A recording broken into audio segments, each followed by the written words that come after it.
kita akan masuk ke bahan kita yang berikutnya, yaitu di bab 1.3, di mana kita akan belajar menghitung saldo uang kita jika ada beberapa transaksi sekaligus. Capaian pembelajaran pada materi kita kali ini, yang pertama adalah kita akan belajar membuat sebuah account chart yang berisikan tentang transaksi-transaksi yang akan kita masukkan atau kita ambil dengan menggunakan metode rekursif. Nah, kemudian kita juga akan belajar membuat account chart ini entah dengan menggunakan kertas dan pensil atau dengan menggunakan Microsoft Excel.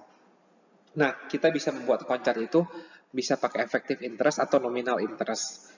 Nah, ini multiple transaction ini kita akan kerjakan dengan menggunakan metode rekursif.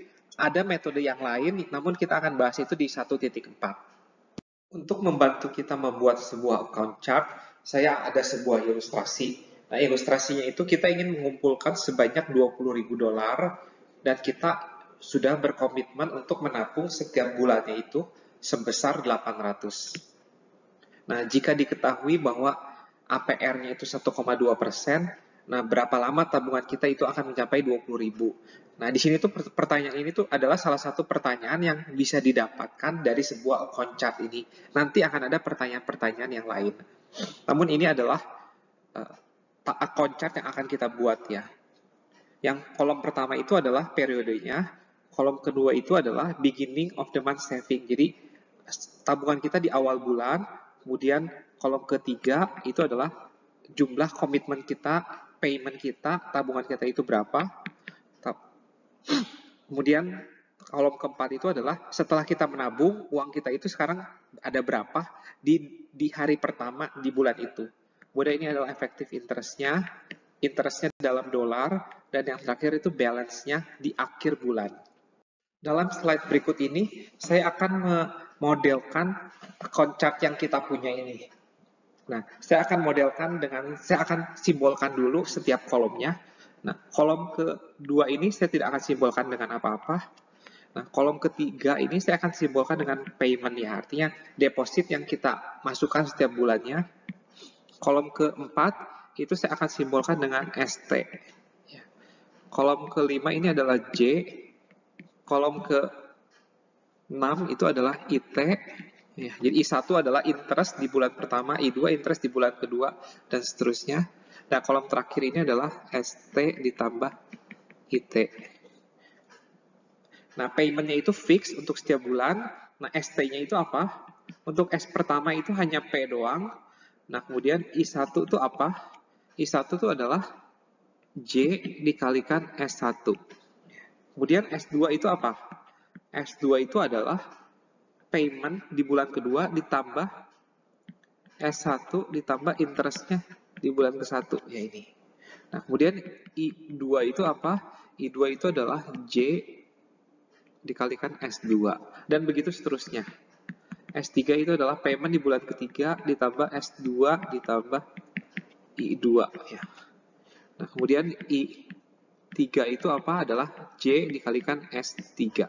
Dan begitu seterusnya. Nah, saya akan ilustrasikan dengan menggunakan angka ya. Saya akan isi tabel di atas ini dengan menggunakan angka. Nah, beginning of the month saving-nya itu masih 0 karena saldo kita mula-mula itu nggak ada. Kemudian kita deposit 800. Akibatnya uang kita di hari pertama di bulan itu adalah 800. Nah, monthly interest-nya itu APR-nya tadi berapa? 1,2%, berarti ini itu adalah 0,1%. Oleh karena itu, interest yang didapatkan di bulan ini adalah 0,8, dan sehingga balance account in the last day of the month itu adalah 800,8. Ini sama ya. Yang di sini sama yang di sini itu selalu sama. Nah, kemudian kita ada deposit yang baru lagi. Akibatnya uang kita sekarang ada 1.600,8. Interestnya sama 0,1%. Nah, oleh karena itu, interest earned during the month-nya ini menjadi 1,608 ya. Dan ini yang di sini tinggal kita jumlahkan ini dengan ini nih. Ya. Itu 1,601,8 dan sekian-sekian ya. Walaupun yang kita lakukan itu cukup sederhana, Tapi dari yang kita lakukan itu kita bisa menjawab beberapa pertanyaan berikut nih. Misalkan setelah 5 tahun menabung, kita pengen tahu saldo uang kita itu berapa gitu. Terus misalkan kita ingin tahu 20.000 itu kapan bisa tercapainya, itu kita bisa cari tahu juga lewat akun chat yang tadi gitu ya. Kemudian untuk pertanyaan yang ketiga, nah berapa komitmen, nah ini berapa paymentnya nih, supaya kita bisa tercapai dalam 18 bulan gitu. Nah kemudian setelah 5 tahun menabung, itu total bunga yang telah kita dapatkan itu ada berapa misalkan. Dan pertanyaan yang kedua terakhir nih, berapa persen bunga yang diperlukan agar dapat tercapai dalam 80 bulan jika paymentnya itu 800 setiap bulannya. Dan yang terakhir, nah bagaimana jika di tengah-tengah bulan, misalkan di bulan ke-15 atau di bulan ke-20, kita ada bonus sehingga kita bisa masukkan ke situ atau ada penarikan mendadak gitu yang tidak terjadwal gitu. Nah, ini kita bisa juga lihat saldo kita itu dari situ. Nah, pertanyaan-pertanyaan ini akan coba kita jawab dengan menggunakan Microsoft Excel di video berikutnya.